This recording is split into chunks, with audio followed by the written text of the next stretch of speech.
Ici, dans la zone de santé de Walungu, le projet CODESA, Comité de développement des aires de santé, a permis à l'aire de santé de Nyanja de construire un hangar moderne avec une implication spéciale de la communauté.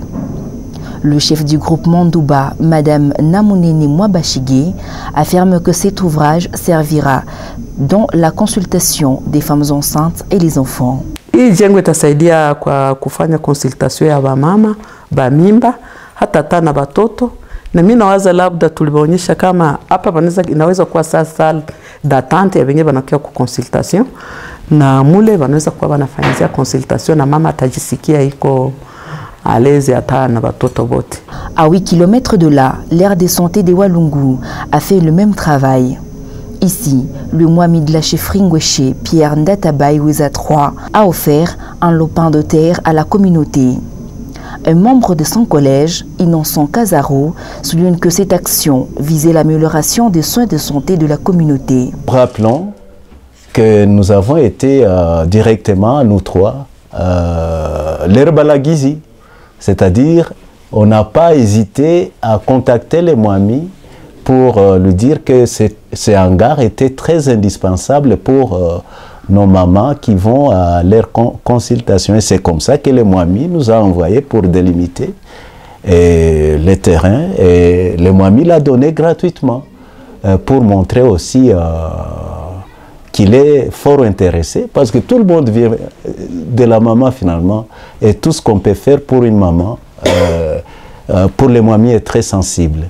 Un peu plus loin de là, grâce au micro-projet, l'ONG Cordaid a aussi appuyé la construction de sources d'adduction d'eau. Un travail que loue André Moudoucha, président du CODESA dans l'aire de santé de Walungu.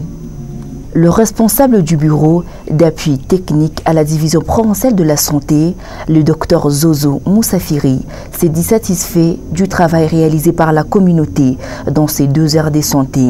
Jugement, notre point de vue par rapport aux travaux qui ont été exécutés sur le terrain, c'est que c'est un travail qui est très satisfaisant de voir la participation communautaire par rapport aux ouvrages. Si on essaie de valoriser les ouvrages qui ont été construit par la communauté, je me permettais de dire que c'est un travail très satisfaisant.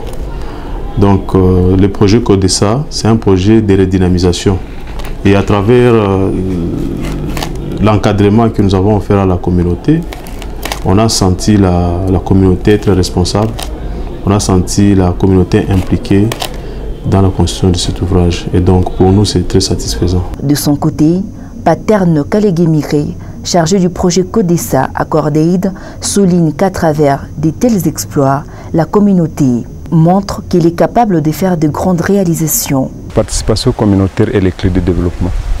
On ne peut pas se devoir dire qu'on est en train de faire du développement si on ne parvient pas à approprier, si on ne parvient pas à rendre une population dynamique.